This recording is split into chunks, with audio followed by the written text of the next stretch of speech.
Hi, I'm Brynna, Hi, I'm Doug. and this is week 3 of technical track in October 2019 at Wednesday Night Hop. This is about shaping. shaping, yeah, doing some shapes. So the first thing we talked about today was hallelujahs. When partnered side by side, we often do these mirrored, so I'm lunging on my left foot. And I'm lunging on my right. We And we're both really driving from our hips to make this weight change happen. And that's part of how I know that this is happening, because Doug will really drive forward from those hips and make that distinction really clear. Yeah, so if you compared this to basic 6 count or Charleston, where we're mostly upright, here as we lunge, we create this very curvy shape from the hips, and that gives us something really fun to work with. We talked about a couple of different ways of shaping hallelujahs. We talked about a more straight, just from the hips feeling versus a twist. Hoo, ha. But there are other options, including having a little bit more head. Yeah, shaping from different parts. You can really lead from your chest. You can just do a really twisty, linear one. From your elbows or shoulders. But we also did another open move into hallelujahs. This was a tuck turn with a hand switch into a pass by. Do, do, do. Ooh. Ooh, and do, ba. Want to demo that from another angle? Yep. 1, 2. Oh, that's the same angle. 1, 2, 3, 4, 5, 6. Hand switch, pass by, hang out, down. Do, do, do, do. Shoot, ba, boo, boo, boo. Ha. There's a lot of different endings there. The important thing is we either need to lead a rock step or some kind of turn. Boo, ba, boo, ba, boo, boo, ba, boo, ba.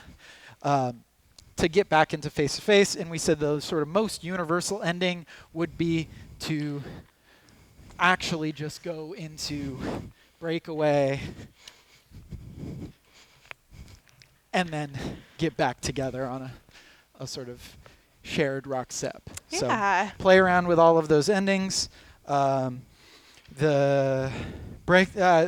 super important thing there is that for leaders, as we go into that hallelujahs, that we're doing the thing we talked about doing in side by side here, where we dive with the hips and really go into the shape and carry our arms with the shape, but I'm not pulling on Brynna to try and make her do these hallelujahs. Definitely. Yeah. So work on that breath, work on driving from the hips. Mm-hmm. And then we also worked on another move side by side. Yeah. So we started with box steps. I almost said lockstep. That's a different move. Shoo, ha, back, forward, cross, back, forward. We're both crossing right over left here, which means we have to transition into both being on the same foot. So the way we did that, there are a number of different ways to do that, is we started from a general walk. I was stepping on my left and then asked Brynna to step on to her left, and now we're on the same foot. Yeah, so an important note there is that Doug, when he paused, his upper body continued. If he had paused with his whole body, I would have paused with him. I kept going because he stopped, but his upper body kept traveling until we both crossed. Yeah, so I stepped onto my left foot, but he did not stop my body. Yeah. So again, that's walk, walk, walk, and cross. Do, da, cross, do, da. Yeah. I'm trying to be clear again about bringing my arm with my body, making it sort of obvious to Brynna what the direction of each of these steps are. Back, together, forward, cross. Back, together, forward, cross. And it's made a little bit easier by it's a jazz step we both know. Yeah. So then we transition from that into a couple of other jazz steps. Do. So from this cross, we can go into kick crosses, which rock, step, kick, cross, rock, step, kick, cross, rock, step, kick, cross, rock, step, kick, cross, step, step.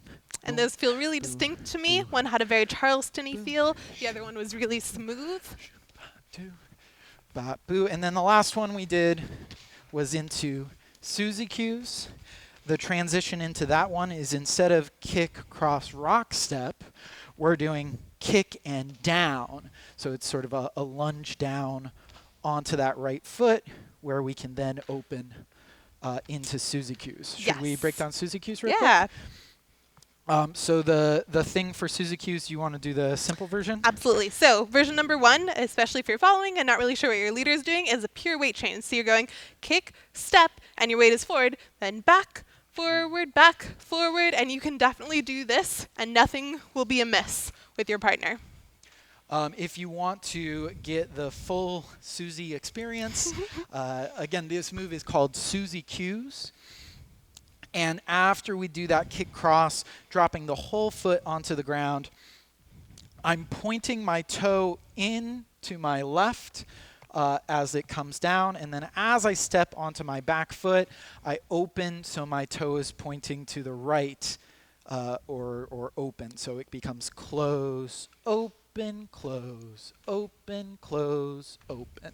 Yeah. And together, it has that nice look of shoo, wah, boo. Ha, Or hoo, ha. Yeah. Do, and do, boo, boo.